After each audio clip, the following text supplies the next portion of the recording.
여러분 안녕하십니까. 지난해 2월 의대 증원으로 촉발된 의정 갈등 사태가 1년 5개월 만에 전공의와 의대생들의 복귀 조짐이 나타나며 새로운 전환점을 맞고 있습니다.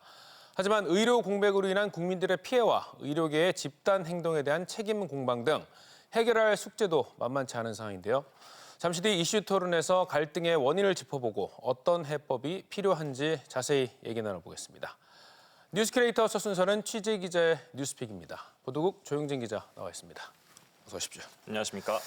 자, 한 주간에 있었던 뉴스 가운데 세 가지를 자세히 짚어보겠습니다. 먼저 첫 번째 뉴스 보겠습니다. 지역정과 뒤덮은 성파문. 자, 지난주 국민의힘 대전시당 당직자의 충격적인 성범죄. 우리 TJB 단독 보도가 있었는데 어떤 내용입니까? 네, 그렇습니다. 저희 TJB가 지난주 단독으로 전해드린 내용입니다. 국민의힘 대전시당의 주요 당직자가 성촬영물 무단 유포 혐의로 경찰 수사를 받고 있다는 소식이었습니다. 그런데 이 촬영물의 촬영 대상이 자신의 아내였기 때문에 더 큰 충격을 줬습니다. 저희가 이 아내분과 직접 만나서 단독으로 인터뷰를 진행했습니다. 이 아내분 증언을 살펴보면 이 자신이 거부를 했음에도 불구하고 10년 가까이 셀 수 없는 성적 피해가 반복됐다라는 건데요. 성적 요구를 거부하면 몸이 멍들 정도로 구타도 이어졌다라고 말했습니다. 이렇게 촬영된 사진들은 익명 기반으로 운영되는 인터넷 사이트를 통해서 무단으로 유포된 걸로 추정하고 있습니다. 예, 이게 진짜 남편이 맞나 싶을 정도로 충격적인 범죄 행위인 것 같은데 이 보도 이후에 지역 정치권의 파장이 매우 컸습니다. 어떻습니까? 맞습니다. 보도 직후 더불어민주당을 포함해서 여성, 지역 시민단체들의 입장문이 잇따랐습니다. 그러니까 국민의힘이 책임을 지고 명확하게 사과를 하고 대책을 마련해야 한다라는 목소리였는데요. 국민의힘 대전시당도 긴급 윤리위원회를 열었습니다. 그리고 사실관계 확인에 나섰는데요. 정확한 회의 내용이 공개된 건 아닙니다만 품위유지 위반 항목을 적용해서 만장일치로 해당 당직자를 제명하기로 의결했습니다. 예, 이번 사건도 이번 사건이지만 이런 성추문 지역 정가에서 어제 오늘의 얘기가 아니지 않습니까? 이 근본적인 좀 대책이 필요할 것 같은데. 맞습니다. 멀리 갈 것 없이 지난해부터만 따져봐도 지역 정치권에서 성파문은 계속해서 이어져 왔습니다. 지난해 7월 역시 저희 단독 보도로 송알섭 대전시 의원에 대한 강제추행 의혹이 불거졌었죠. 그리고 지난달 1심에서 징역형의 유죄 판결이 내려졌습니다. 또 동료 의원을 성추행한 혐의 등으로 기소된 상병원 세종시 의원에 대해서도 1심에서 실형이 선고가 됐습니다. 당시에 더불어민주당에선 또 아무런 징계를 내리지 않아서 또 다른 논란을 자초하기도 했습니다.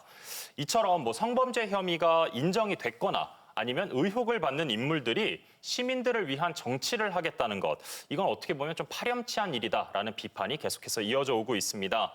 지역 시민 여성단체들도 이번 사건 이후에 기자회견을 열었는데 정당 내부 관계자들만 참여하는 윤리위원회 말고 또 외부 관계자들까지, 전문가들까지 참여할 수 있는 독립적인 진상조사단을 꾸려야 한다는 등의 대책 마련 촉구에 나섰습니다. 정치권에서는 사실 이렇게 여론이 좀 잠잠해질 때까지 좀 기다려야 된다. 이런 사실상 버티기 전략이라고 해야 될까요? 이런 게 좀 만연한 것이 좀 씁쓸한 현실인데 이런 자들이 공직에 설 자리는 없어야 할 것입니다. 예, 이 지역 유권자들을 분노케 하는 이런 버티기 그만 좀 봤으면 좋겠네요. 자, 두 번째 소식 보겠습니다. 30대 여성 피살, 또 교제 폭력. 자, 어떤 내용인지 자세히 전해주시죠. 네, 굉장히 또 가슴 아픈 일이 벌어졌습니다. 대전 주택가 한복판, 그것도 대낮에 벌어진 사건입니다. 지난달 29일 정오쯤 대전 서구 괴정동의 한 주택가, 밀집한 주택가에서 벌어진 일인데 30대 여성이 도로에서 흉기에 찔렸다라는 신고가 경찰 소방에 접수가 됐습니다. 여성은 심정지 상태로 병원으로 이송이 됐는데 결국 숨졌습니다. 피의자, 그러니까 범행을 저지른 걸로 의심받는 피의자는 피해 여성과 과거 교제했던 20대 남성으로 확인이 됐습니다. 이 남성은 범행 직후 도주를 했는데 24시간여 만에 결국 대전에서 검거가 됐습니다. 오토바이와 차량을 통해서 요리조리 경찰의 수사망을 피해 나갔는데 결국 CCTV 등을 통한 경찰의 수사에 덜미를 잡히고 말았습니다. 예, 정말 대낮에 이런 일이 벌어졌다는 게 믿기지가 않는데 최근 울산에서도 이런 비슷한 교제폭력도 사건이 있었고 근데 이 피해 여성이 이 사건 이전에도 경찰에 비슷한 뭐 신고를 한 적이 있다면서요? 그렇습니다. 저희가 취재한 결과 이번 사건이 벌어지기 이전에 이 남성에 대한 신고가 경찰에 여러 건 접수된 것이 있는 걸로 파악이 됐습니다. 하나하나 살펴보면 먼저 지난해 11월 1일입니다. 이 남성이 식당에서 시비가 붙었고 또 물건을 부쉈다라는 신고가 경찰에 접수돼서 이 당시에 형사 입건이 한 차례 됐습니다. 그리고 하루 뒤인 11월 2일 이 피해 여성 명의의 오토바이를 이 남성이 타고 돌려놓지 않았다라는 신고가 또 접수가 됐고요. 또 같은 날 피해 여성의 집에 이 남성이 무단으로 침입했다라는 신고도 경찰에 접수가 됐는데 모두 이 불입건, 입건되지 않고 이 사건들은 종결이 됐습니다. 근데 저희가 주목해 볼 건 맨 마지막 네 번째 신고가 접수된 겁니다. 이 시점은 지난 6월입니다. 가장 비교적 최근인데 이 남성이 편의점에서 이번엔 또 시비가 붙었다라고 합니다. 근데 이 피의자가 당시 피해 여성의 손목을 붙잡는 등 이 폭행이 있었다라는 모종의 신고가 경찰에 접수가 됐습니다. 근데 이 남성 심지어 이 신고를 받고 현장에 출동했던 경찰관까지 협박하고 폭행한 혐의를 받았다라고 하는데요. 당연히 당시엔 현행범으로 체포가 돼서 형사 입건까지 이루어졌습니다. 당시 경찰이 이 피해 여성에게 좀 위험한 것 같다, 위험할 수 있을 것 같다라고 하면서 2번이나 스마트워치 같은 안전 조치에 대해서 안내를 하고 권유까지 이루어졌던 상황이 있었습니다. 이 남성의 이 폭력성이 상당히 과도해 보이고 또 이런 사고가 좀 우려가 됐었는데 이 형사 입건까지 된 이런 상황에서 왜 이런 끔찍한 사고가 난 겁니까? 네, 우선은 이 경찰의 안전 조치 권유에 대해서 피해 여성이 모두 거부를 했다라고 합니다. 그리고 지난달 11일에는 이 형사 입건돼서 조사받는 이 피의자인 남성에 대해서 처벌 불원서, 그러니까 처벌을 원하지 않는다라는 것을 요청하기까지 했다라고 하는데요. 경찰 측에서도 이게 사실은 스토킹 신고가 접수된 것은 아니다 보니까 둘을 분리할 수 있는 강제성은 사실상 없는 상태였고 또 사실 뭐 어떤 이유에서인지는 정확하게 파악된 건 아닙니다만 피해 여성이 처벌을 원하지 않는다라는 의사까지 경찰에 밝힌 상태였기 때문에 경찰에서도 이 분리 조치를 할 수 있는 권한이라든가 법적 제도가 좀 미비했던 걸로 보입니다.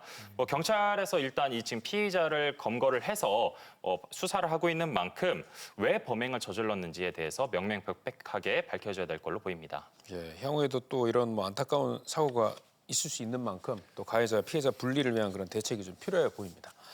자, 마지막 소식 보겠습니다. 야구 보러 왔는데 두렵다. 자, 이거 대전 하나생명 볼파크 얘기 같은데 이 볼파크 유리창 깨진 문제는 보도된 바가 있는데 이번엔 간판이 떨어졌다고요? 맞습니다. 볼파크에서 시즌 42번째 매진이 기록됐던 지난달 27일 오후에 벌어진 일입니다. 당시 경기는 이제 주말이다 보니까 오후 6시에 시작이 될 예정이었는데 사건 발생 시각이 오후 5시 15분쯤입니다. 그러니까 경기 시작 40여 분을 앞둔 시점인데요.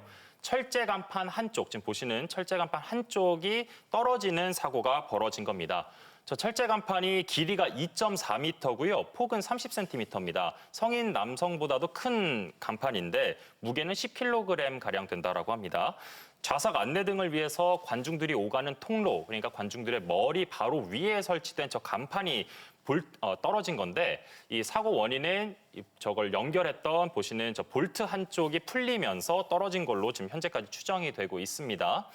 다행히 천만다행으로 다친 사람은 없었는데 당시에 볼파크에 관중들이 꽉꽉 들어차 있었던 만큼 자칫 인명피해로 이어질 뻔했던 아찔한 사고였습니다. 예, 저도 26일 날 야구를 관람하러 갔다 왔는데 참 아찔하네요. 저기 떨어졌으면 아주 큰 인명피해가 났을 뻔했을 것 같은데 이 개장한 지 얼마 안 된 이 새 야구장에서 이 안전 우려가 계속 나오고 있습니다. 그렇습니다. 저희도 뭐 여러 차례 보도를 해드린 바와 같이 뭐 타자들이 친 파울 타구의 유리창, 뭐 건물 유리창도 마찬가지고 스카이박스 유리창도 그렇고 연신 깨지는 문제가 있었다라고 저희가 보도를 해드렸었죠. 그러니까 알고 보니까 이게 강화 유리를 썼어야 되는데 좀 상대적으로 강도가 약한 반강화 유리를 쓴 걸로 밝혀지면서 이거에 대한 비판 여론이 계속해서 나오고 있었습니다.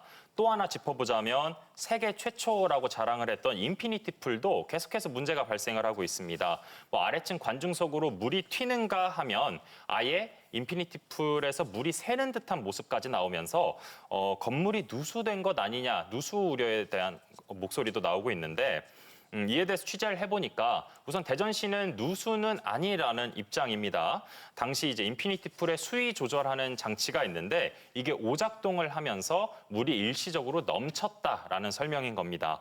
지금은 이 인피니티 풀의 수동 배수가 이루어지게 되면서 해결된 문제라고도 덧붙였습니다. 그리고 간판 떨어짐 사고와 관련해서는 곧바로 이 철제 간판 하나당 철제 와이어를 3개씩 연결을 해서 추가로 보강 공사까지 마쳤다라고 덧붙였습니다. 예, 이 지난 3월에 NC파크, 창원 NC파크에서 안타까운 사망 사고가 있었는데 그 이후에 KBO를 비롯해서 전반적으로 이제 전국에 있는 야구장들에 대한 점검을 다 했었는데 그런 점검이 좀 제대로 안 된 겁니까? 그렇습니다. 그런 우려가 나올 수밖에 없는 상황이죠. 우선 대전시에 확인을 해보니까 이 사망 사고 이후에 KBO 차원의 대대적인 점검을 포함해서 최소 3차례의 볼파크에서의 안전 점검이 이루어졌다라고 설명을 했습니다. 당시에 이 건물 여러 간판을 포함해서 부착물들에 대한 점검도 이루어졌는데 당시에는 아무런 이상이 없었다라는 결론밖에 나오지 않았습니다. 근데 이번에 철제 간판이 떨어지는 등 안전사고가 잇따르면서 당시에 점검이 너무 허술했던 것 아니냐라는 비판을 피하기는 어려워 보입니다. 현재 안전관리 주체에 대해서 대전시와 하나회의 입장차가 좀 있기는 합니다만 아직까지 구장의 법적 안전관리 주체는 대전시입니다. 현재 볼파크는 매진 신기록을 이어오고 있고요. 또 좌석 점유율도 99%대입니다. 그러니까 매 경기가 관중들로 들어찬다라고 볼 수 있을 것 같은데 저희가 또 기대한 대로 만약에 한화가 가을 야구에 진출하게 된다면 사실 더 많은 팬들이 야구장을 찾지 않으시겠습니까? 더 큰 사고가 나기 전에 확실한 안전 재점검이 필요하다는 지적입니다. 예, 이 성적도 성적이지만 무엇보다 중요한 것도 야구 관람객들의 안전이기 때문에 이 부분 잘 준비하고 또 대비해야 되겠습니다. 조영진 기자 수고했습니다. 감사합니다.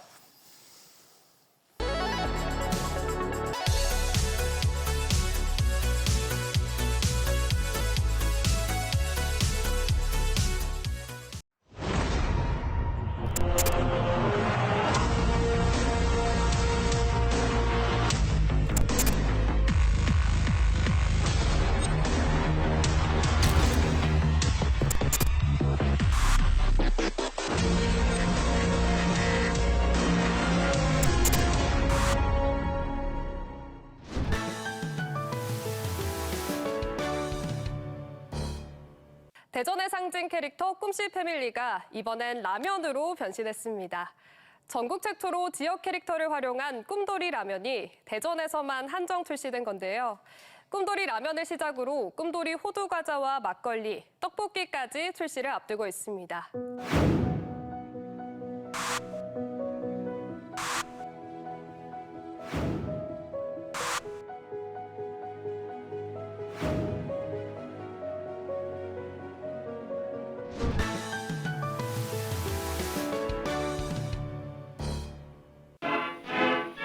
(93) 대전 세계박람회장 건설 기공식이 대덕연구단지 현지에서 거행됐습니다. 안녕하세요.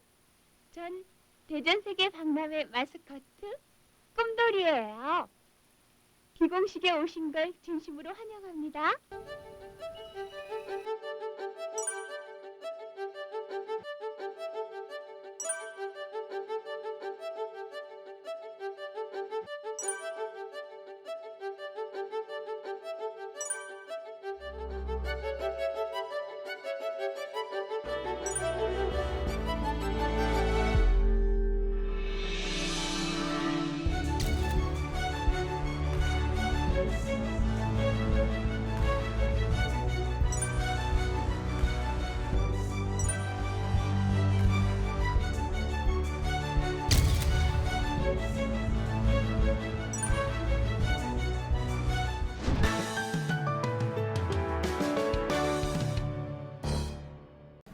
(1993년) 대전 엑스포 당시 온 국민에게 큰 사랑을 받았던 꿈돌이.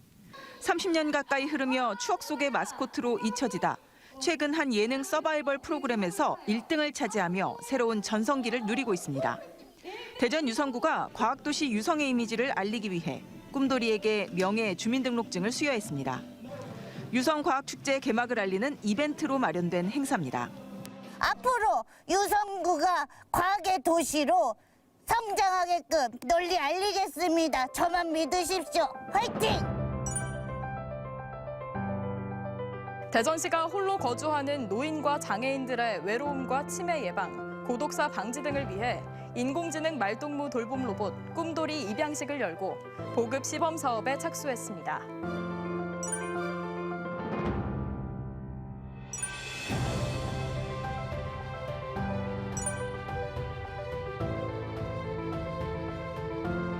(93년) 대전 엑스포의 상징인 꿈돌이와 참석자들이 2022년 UCLG 대전 행사 성공 개최를 기원합니다.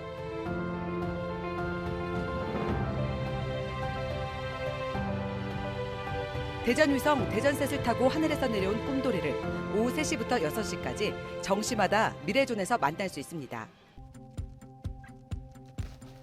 안녕하세요. 여러분의 귀염둥이 꿈돌입니다. 계단을 짓고 올라가는 리을자 구조로 되어 있어서 미끄러지지 않고 안정성 또한 매우 높다고 하는데요. 소식을 전하는 꿈돌이 마음도 정말 뿌듯뿌듯합니다.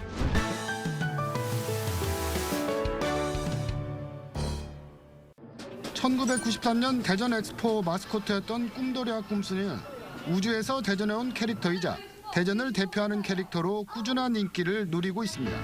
독특한 삼각형 얼굴과 상징인 별 패턴으로 저마다 개성을 갖추고 있습니다.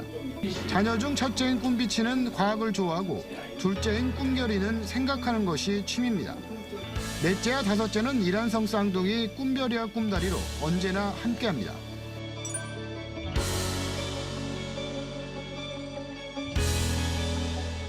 꿈돌이 캐릭터 인기가 높아지면서 식품 개발이 이어지고 있는 건데 대전시는 이에 발맞춰 꿈씨 패밀리 캐릭터 세계관도 확장했습니다. 꿈씨 패밀리는 꿈돌이와 꿈순이 부부, 자녀와 반려동물로 구성된 우주요정 캐릭터로 지난해 시민이 직접 뽑은 대전시 10대 뉴스 1위로 선정될 만큼 큰 인기를 끌고 있습니다.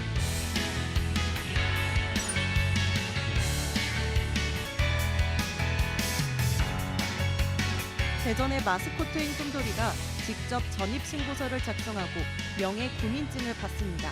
93년도 대전 엑스포에 초대를 받아 지구에 온 1993년생 꿈돌이, 꿈순이를 포함한 꿈씨 대가족 7명이 모두 명예 공구민이 된 겁니다. 앞으로 2년간 대전의 도시 브랜드와 관광 홍보에 적극 참여하게 됩니다. 꿈씨 패밀리 캐릭터 상품엔 두 선수의 상징적인 동작과 등번호, 친필 사인을 담아 지역 관광지와 공식 판매처에서 선보입니다.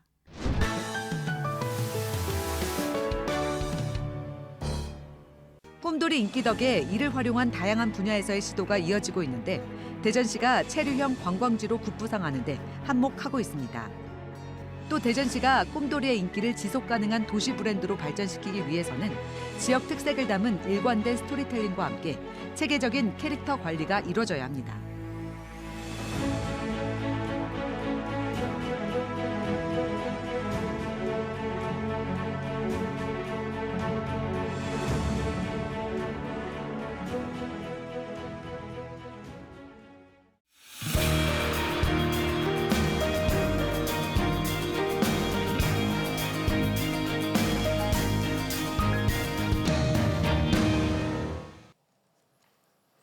앞서 말씀드린 바와 같이 지난해 2월 의대 증원 문제로 시작된 의정 갈등 사태가 1년 6개월 만에 출구를 찾아가고 있습니다.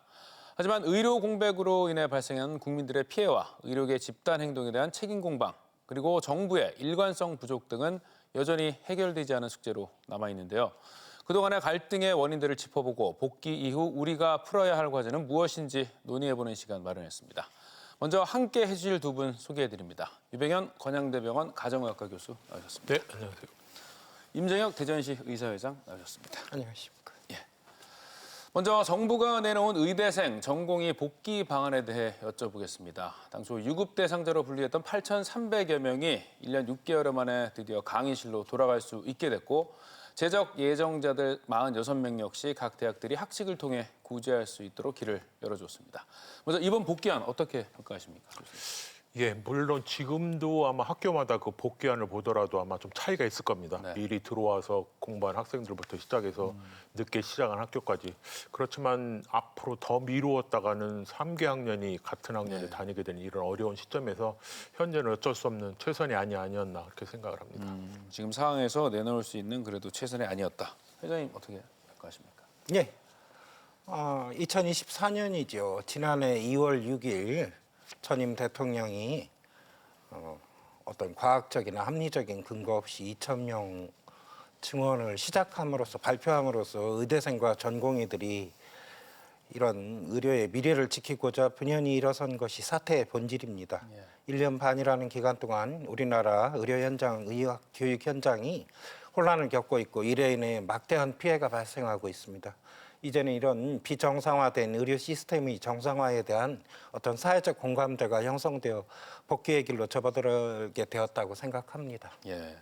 이 정부가 의대생, 전공의들의 복귀를 위해서 유급 면제, 또 국시 추가 기회를 부여한 것에 대해서 또 과도한 특혜라는 또 여론도 적지 않은데 이거에 대해서는 좀 어떻게 생각하세요?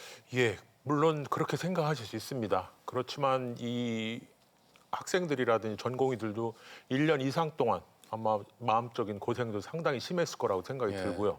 그다음에 그 기간에 물론 군대 간 사람도 있고 여러 가지 뭐 다른 일을 하는 사람도 있겠습니다만 어쨌든 의료가 정말 낭비된 그런 시간이었었다는 생각이 들고 또 의과대학이라는 것들이 다른 단과대학하고 다릅니다. 저 한 과목만 낙제를 해도 1년을 다시 다녀야 되는 학년제였었는데 일반 단과대학 같은 경우는 재수강이라든지 계절학기를 통해서 학점 취득할 수 있는 기회가 또 있죠.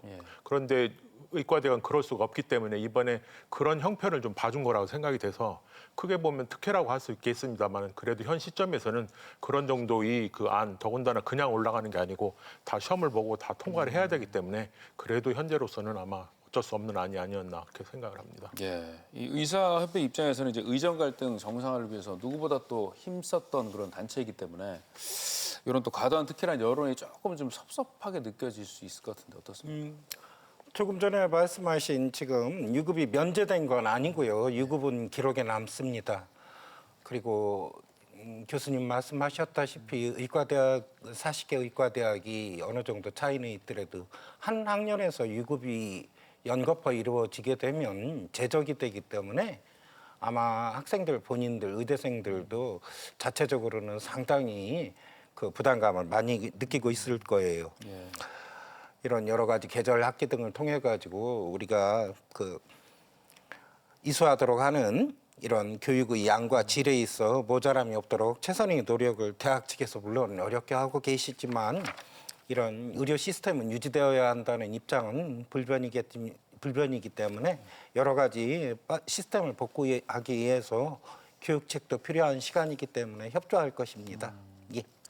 이런 그 과도한 특혜라는 여론이 나오는 이유가 이제 그 1년 6개월의 그 기간 동안 의료 공백으로 인해서 한 3,000명이 넘는 초과 사망자가 이제 발생하고 또 암 수술도 이제 대폭 줄어들었습니다. 그러다 보니까 이번 복귀안에 대해서 반대하는 목소리가 높은 것 같은데 이 의료계가 이런 그 부분들을 좀 어떻게 좀 풀어나가는 게 좋을까요?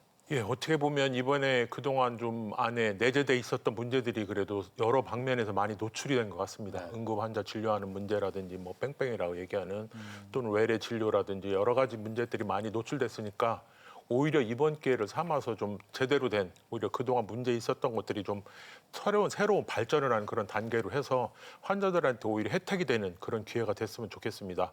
시스템이라는 거는 한 번 망가지면 사실 회복하기가 상당히 어렵습니다. 1년 반 동안이지만 실제 앞으로 몇 년이 돼야지 이게 제대로 된 시스템으로 돌아갈지 사실 알기 어려운 상황입니다. 그래서 환자분들께는 지금부터라도 최선을 다해서 그런 공백이 안 생기도록 해야 될 게 저희 의료인들의 사명이고요. 이번 기회를 통해서 모두들 힘을 합쳐서 좋은 제도가 다시 정착되게 하는 것들도 우리 모두의 책임이라고 생각을 합니다. 예, 이런 좀 그 복귀에 반대하는 국민들의 여론을 좀 잠재우기 위해서 의료계가 좀 이런 노력을 좀 했으면 좋겠다. 회장님 어떤 노력이 좀 필요하다고 보십니까? 의료 공백 초기에 말씀하신 것처럼 초과 사망이나 이런 부분이 있었지만은 뭐 정부도 노력을 했었고 의료계 자체도 남아 있는 분들도 부단한 노력으로 많은 부분이 복구가 돼 있었어요. 그렇지만은 이 원인이 젊은 의사들이 현장을 일시에 떠난 것만으로 돌리는 것은 어느 정도 어폐가 많다고 생각하고 있습니다. 의료 계약 사태로 인한 의료 공백이 가장 근본적 원인임을 다시 한번 국민들도 그렇고 일반인들, 의료계를 바라보는 다른 분들도 시각 원인을 원인 제공이 무엇이었는지 다시 한번 생각해 주시기 바랍니다.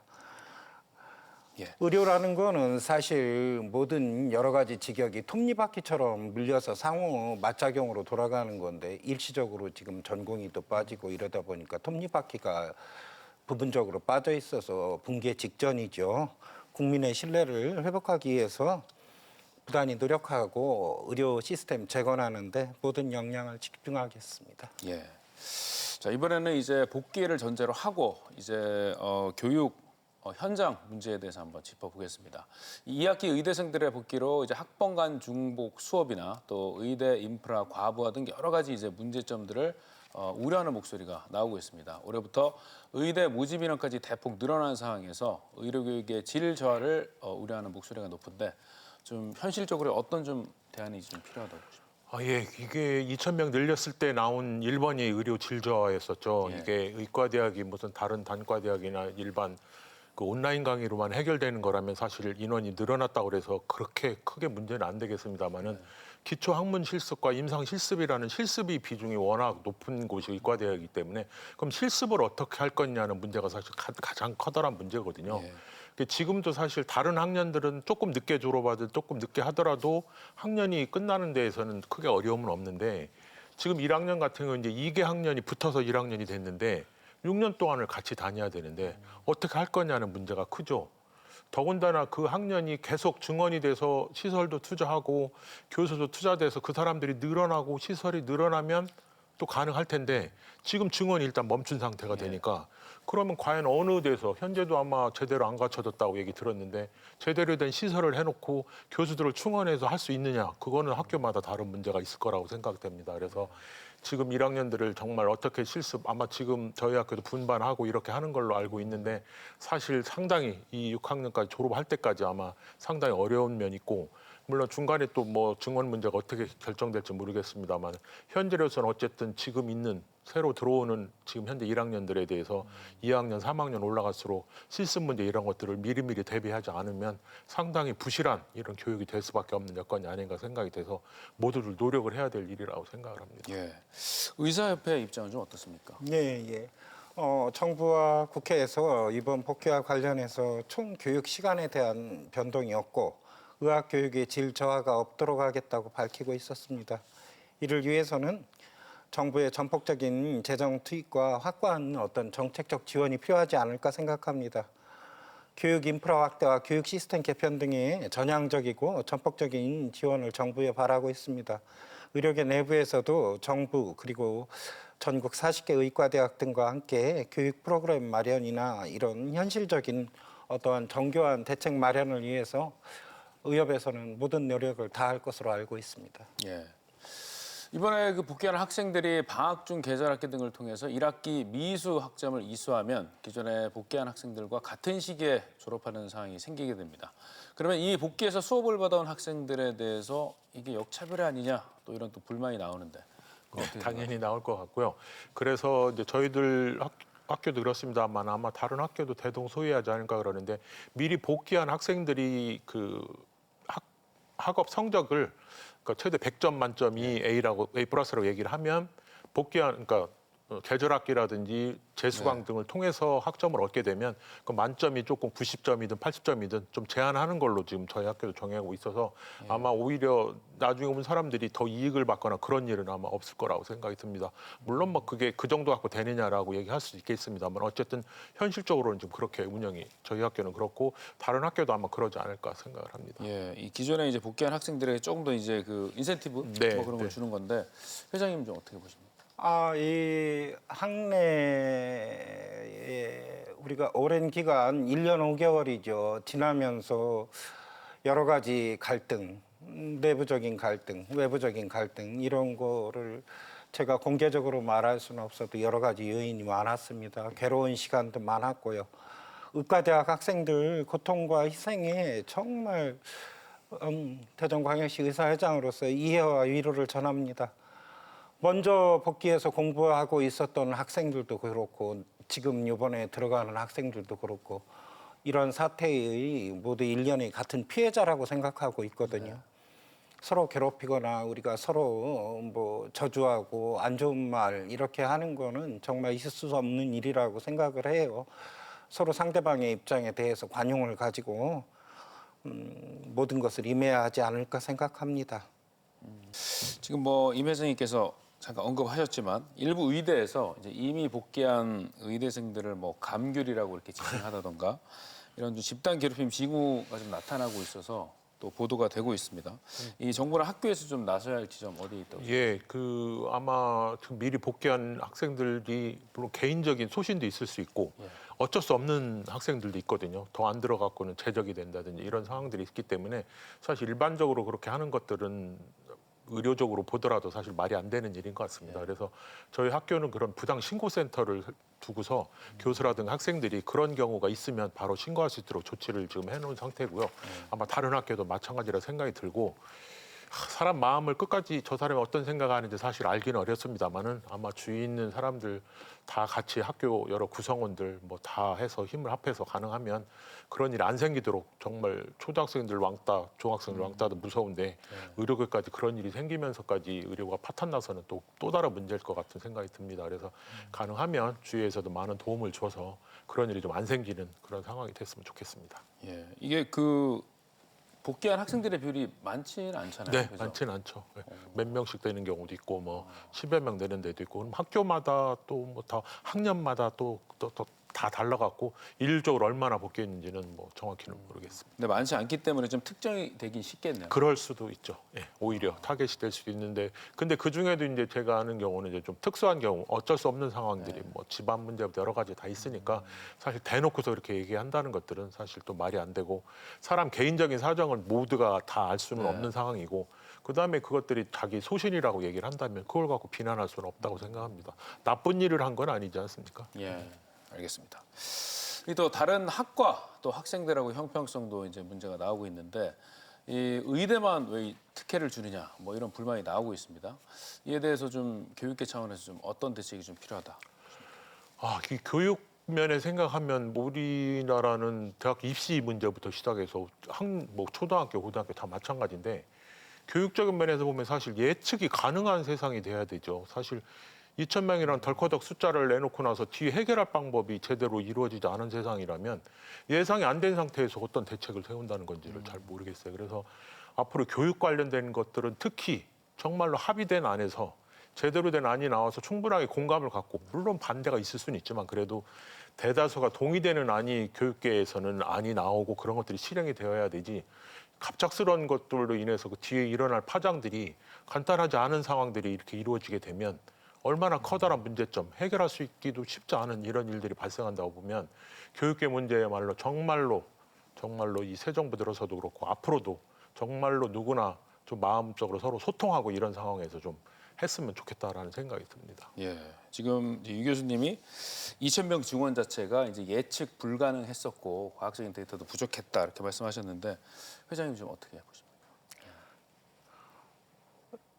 이런 모든 의대생 전공이 문제를 몰고 온 건 결국은 뭐 과학적 근거 없는 2,000명 증원이 불러일으킨 거기 때문에 원인을 탓해야지 그로 인해서 생긴 우린 결과 이런 과정에 대해 가지고 이렇게 얘기하는 거는 잘 맞지 않다고 생각해요.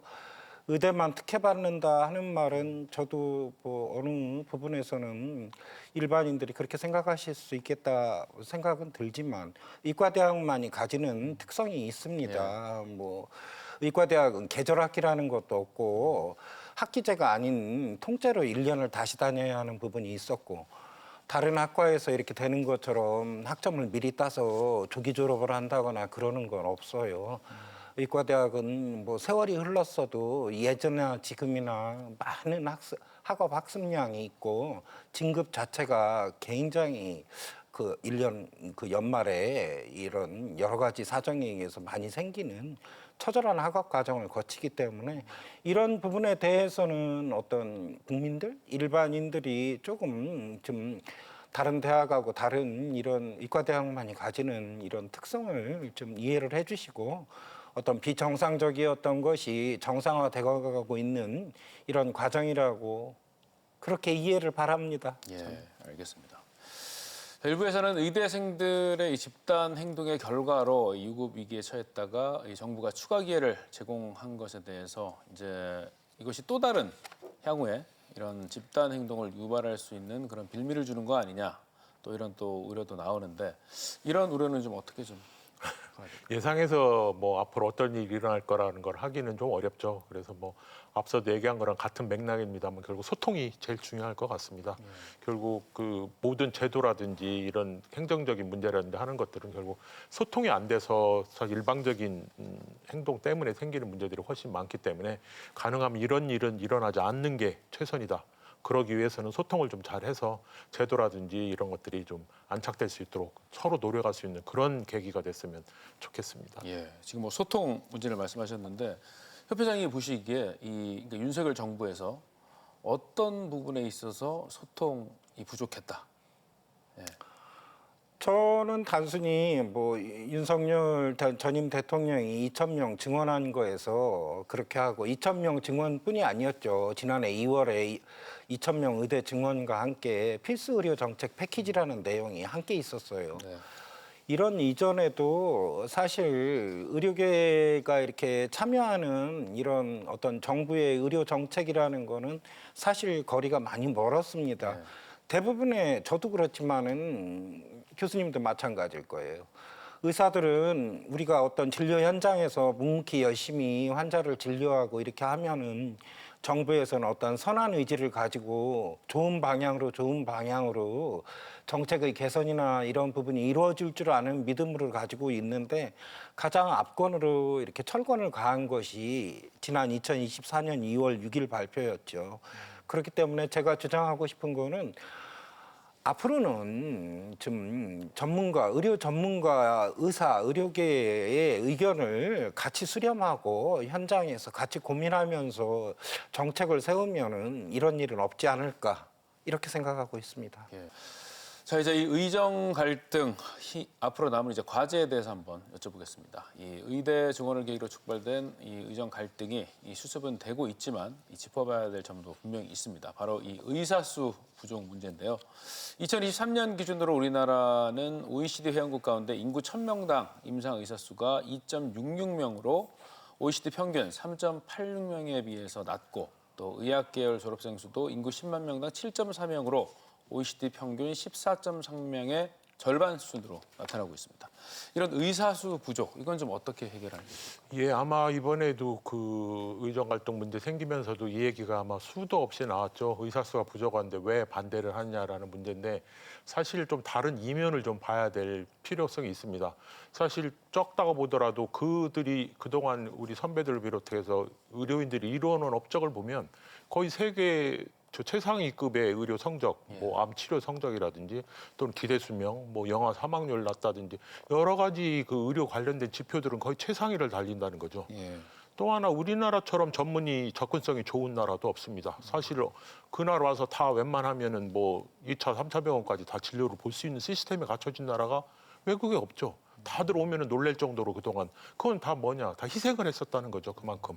노력을 해서 이 정도의 성적을 이뤄놨기 때문에 적기 때문에 문제가 있다라고 얘기를 하는 거는 말이 안 된다는 얘기를 우선 하고 싶고 또 하나는 우리나라의 의료 시스템은 지금 거의 민간 병원들이 하는 역할이 90% 이상입니다. 그렇지만 유럽 같은 경우는 공공의료가 70% 정도죠. 그럼 우리라도 똑같은 상황에서 공무원 하는 의사라면 환자를 하루에 많이 봐야 될 이유가 하나도 없죠.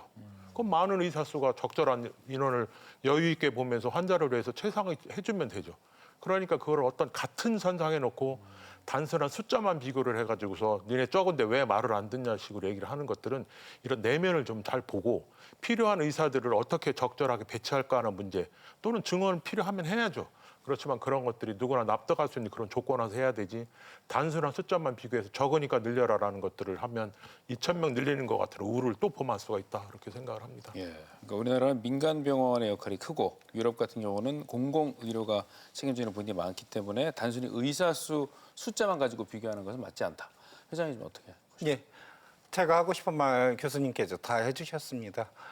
지난 정부에서도 전가의 보도처럼 맨 처음에 나오는 얘기가 OECD 뭐 의사 숫자 제일 적다 하는 얘기 나왔는데 다른 OECD 그 척도 비교 지수한 거는 잘 얘기 안 해요. 뭐 하루에 환자 저기 1년에 환자 의료기관 방문 횟수라든지 영아 사망률이 굉장히 적어서 어떤 선진국화돼 있는 척도라든지 건강 지표는 우리 그 의사 수 외에는 나머지는 다 선진국 수준으로 달리고 있습니다. 이렇게 된 데에는 고질적인 저수가 이런 거에 희생해 오면서도 우리가 뭐 봉사라면 봉사랄까 한 의사들의 이런 노고를 제쳐놓고서는 말할 수 없는 이게 성적이거든요. 우리가 이렇게까지 오랜 세월 이런 부분을 해서 세계 최고의 그런 지표를 가지고 있는 부분이 있는데 단순히 의사 숫자 가지고 이렇게 하는 거는 절대 동의할 수 없는 그런 사안입니다. 예. 회장님 이제 민간 병원 그 운영하시는 의사분들이 다 이제 회원이잖아요. 네, 예. 그 이런 데이터 처음 나오고 이제 정부에서 홍보를 하고 했을 때 좀 회원들께서 어떻게 반응을 좀 하셨습니까? 뭐 말씀드린 것처럼 보고 싶은 것만 OECD 척도 기준 지표를 보고 그거를 홍보하니까 참 속 많이 상해하시고 억울해하시고 뭐 저 전화도 많이 받았습니다. 왜 이런 거를 적극적으로 항변을 못하느냐 이러는데 아시는 분들은 아시고 지난 1년 5개월 동안 많은 홍보가 이루어졌다고 생각을 합니다. 일반 국민들도 아시는 분들은 많이 아실 거예요. 우리나라 의료가 얼마나 선진화돼 있고 외국인들도 와서 모두들 부러워하고 막 배우고 싶어하고 하는 그런 부분이잖아요. 그런 아마 홍보의 문제려니 저는 그렇게 생각하고 있었습니다. 예, 그렇군요. 이 급격한 고령화로 인한 또 의료 수요 증가, 또 지역 간 의료 불균형, 또 심화, 뭐 시골 같은 경우는 이제 뭐 산부인과가 또 없어서 또 난리고요. 이런 필수 의료 분야의 인력 부족 현상, 이것도 이제 좀 해결해야 될 과제인데 어떻게 좀 해법이? 예, 그 필수 의료에 반드시 따라다니는 문제가 심심찮게 터져 나오는 게 의료 사고에서 형사적인, 민형사적인 이런 책임을 져야 된다라는 판결들이 보도되는 걸 보면 이게 소신적인 진료, 정상적인 진료를 해서 불가항력적인 이런 문제들에 대해서 확실한 보장이 없기 때문에 필수 의료를 해야 될 필요성이 없는 거죠. 힘든 일을 하고 나서 대가를 바라는 건커녕 그런 문제들이 자꾸 생긴다면 누가 열심히 하겠고 더불어 거기까지 수가까지도 아직 미치질 못하는 상황이 되니까 사실 그런 문제들이 계속 쌓여서 이런 문제가 생기는 거죠. 그리고 기본적인 건 이번에 아마 법제화 된다고 이제 계속 얘기가 되는데 그런 보장을 할 수 있는 좀 소신 진료에 대한 그것들이 아마 첫 번째라고 생각이 들고요.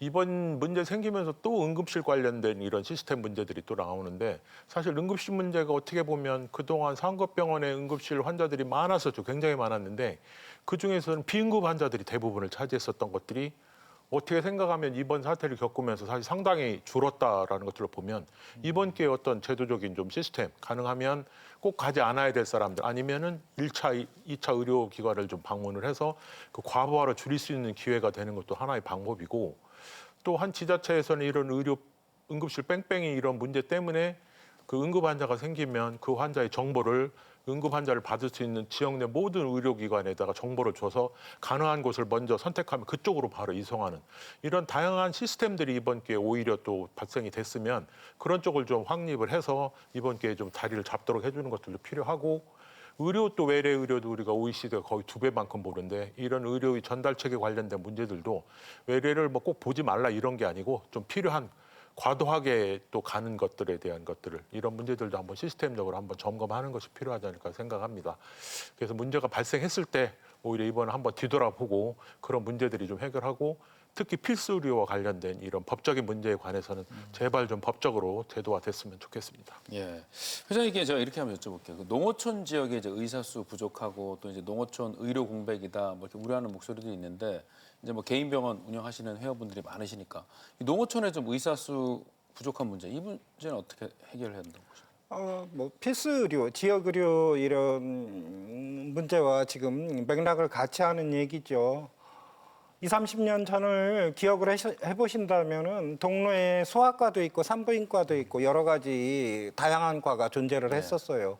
그렇게 하고 의료계는 한 30년 전부터 줄기차게 보건복지부, 뭐 정부를 상대로 해서 이런 식의 저수가, 뭐 의료 전달 체계 문제를 가지면 필경 동네 소아과 산부인과는 없어진다. 결국 그렇게 되었잖아요. 이렇게 오랜 기간 동안 문제점이 이렇게 되면은 나중엔 이렇게 됩니다 하고 뭐 말씀을 드려도 정부는 정부 안대로 뭐 포괄수과제니 뭐니 이런 부분으로 해가지고 자꾸 어떤 필수 의료를 하시는 분들을 더 도움을 주지는 못하고 어렵게만 만들어 왔던 것 같아요. 이 필수 의료, 지역 의료는 반드시 선행돼야 할 그런 문제가 있습니다. 고질적인 저수가. 그리고 두 번째는 왜곡된 의료 전달 체계 있죠. 조금 전에 교수님 얘기하셨다시피 의정 갈등 때 의료 전달 체계가 제대로 확립이 됐다는 건 강제적으로 가고 싶어도 못 가게 하니까 오히려 1차, 2차, 3차 기관에 대한 위상이 정립되면서 그 이전에는 안 되던 것이 자연스럽게 이루어진 거예요.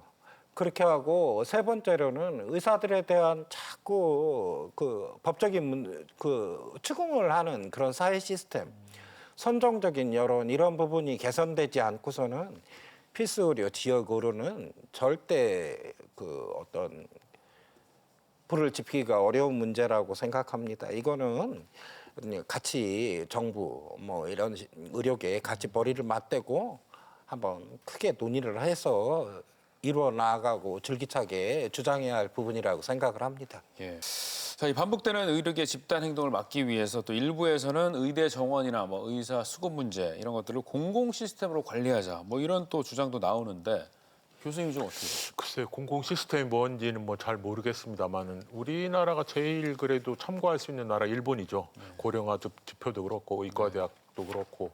근데 거기는 의료수급위원회에서 논의된 것들을 정부에서 받아들여서 그동안 의사 숫자 늘리고 이런 것들을 하는데 제일 중요한 거는 거기에 포함된 위원들 중에서 의사 수가 4분의 3이라는 거죠.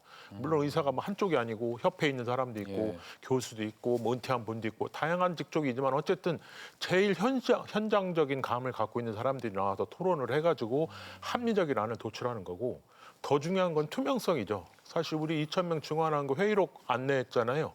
무슨 얘기를 했는지를 알 수가 없는 상황이죠. 근데 투명함이 보장되고 공개적인 토론을 통해서 이루어지는 이런 것들이 되면은 중요하지.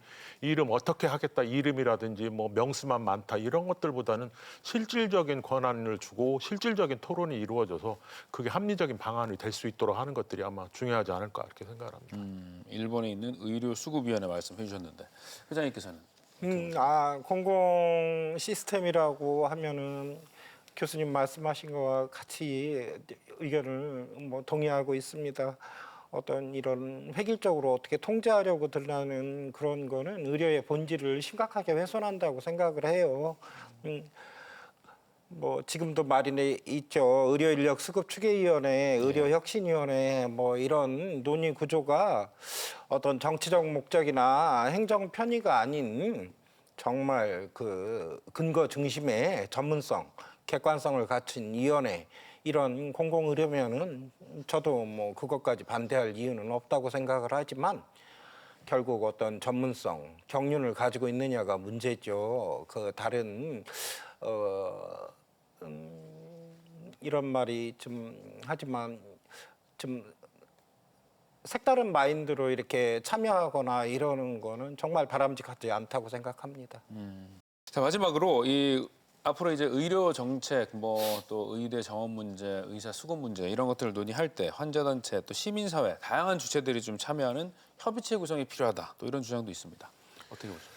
배가 산으로 갈 수도 있는 상황이라서 글쎄요, 많은 사람들이 의견을 주는 거는 좋겠습니다만은 협의체가 만들어서 어떤 안을 도출한다는 거는 정말로 어려울 거라 생각이 듭니다.